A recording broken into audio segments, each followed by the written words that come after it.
Depuis notre dernière session, le monde est devenu plus dangereux et plus incertain sous l'emprise combinée du réchauffement climatique, des périls sécuritaires et sanitaires, ainsi que de la guerre en Ukraine.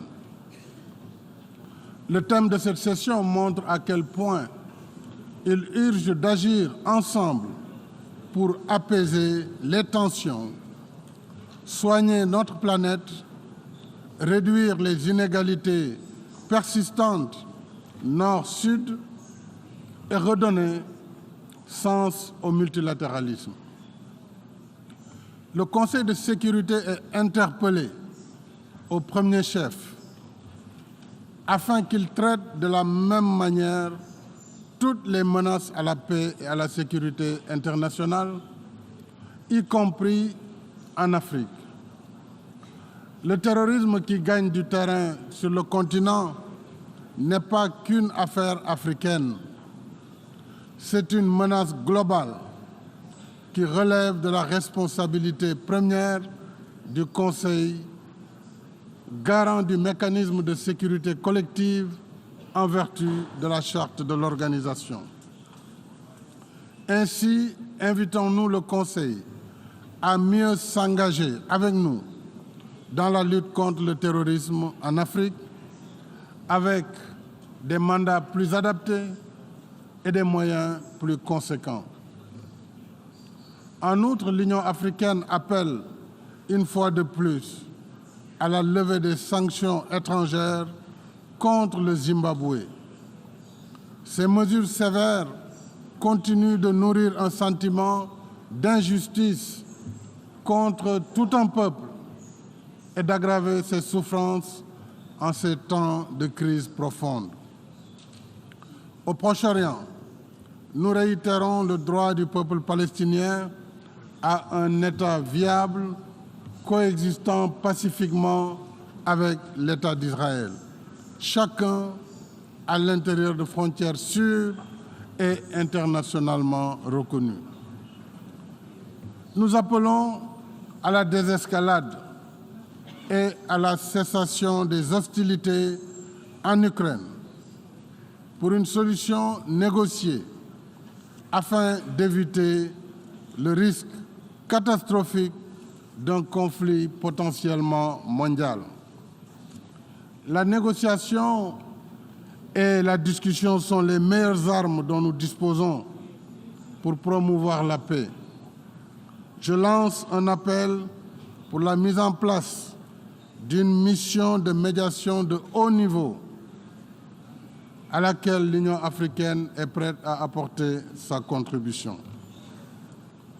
Près de 80 ans après la naissance du système des Nations Unies et des institutions de Bretton Woods, il est temps d'instaurer une gouvernance mondiale plus juste, plus inclusive et plus adaptée aux réalités de notre temps.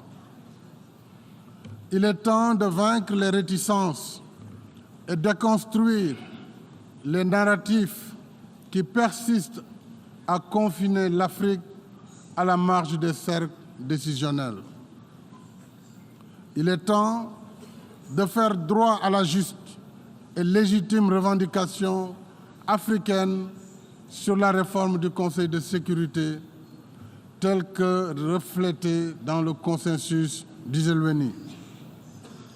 Dans le même esprit, je rappelle notre demande d'octroi d'un siège à l'Union africaine au sein du G20 pour que l'Afrique puisse enfin se faire représenter là où se prennent les décisions qui engagent 1,4 milliard d'Africains.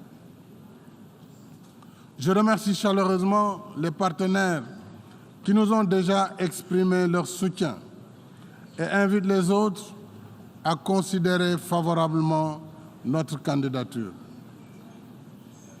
Au titre de la gouvernance économique et financière, j'attire l'attention de l'Assemblée générale sur le rapport 2022 sur le financement du développement durable réalisé par une soixantaine d'institutions multilatérales, dont le Fonds monétaire international, la Banque mondiale, le Comité de Bâle sur la supervision bancaire, l'Association internationale des régulateurs de l'assurance et le Conseil de stabilité financière. Ce rapport relève les insuffisances dans les procédés d'évaluation des agences de notation et souligne l'importance d'appliquer des méthodologies transparentes afin de ne pas miner la confiance dans les notations. Nous sommes préoccupés par le fait que la perception du risque en Afrique continue d'être plus élevée que le risque réel, ce qui renchérit les primes d'assurance et pénalise la compétitivité de nos économies. C'est pourquoi l'Afrique renouvelle sa proposition au groupe de réponse à la crise mondiale sur l'alimentation, l'énergie et les finances, afin qu'il engage, en rapport avec le G20, le FMI et la Banque mondiale, un dialogue constructif avec les agences de notation sur l'amélioration de leurs méthodes de travail et d'évaluation. Dans le même esprit, face à l'ampleur inédite de la crise économique mondiale, l'Union africaine réitère son appel pour la réallocation partielle des droits de tirage spéciaux, si nécessaire pour les pays en développement dans un premier temps, et la mise en œuvre de l'initiative du G20 de suspension du service de la dette. Ce choc, mesdames et messieurs, sans précédent, fragilise davantage les économies les plus faibles et rend encore plus pressant leurs besoins en liquidité pour atténuer les effets de l'inflation généralisée et soutenir les ménages et les couches sociales les plus vulnérables, notamment les jeunes et les femmes. S'y ajoute la prise en charge des urgences sanitaires nouvelles ou anciennes, dont le cancer, un tueur silencieux qui continue de faire des millions de victimes à travers le monde. J'appelle à la mobilisation en faveur de la campagne Rays of Hope de l'Agence internationale de l'énergie atomique pour le renforcement des capacités des pays membres, africains en particulier, dans la lutte contre le cancer grâce aux technologies nucléaires telles que l'imagerie médicale, la médecine nucléaire et la radiothérapie. Monsieur le Président, Mesdames et Messieurs, à quelques semaines de la COP27 de Sharm el-Cheikh en Égypte, l'Afrique renouvelle son attachement à l'accord de Paris sur le climat.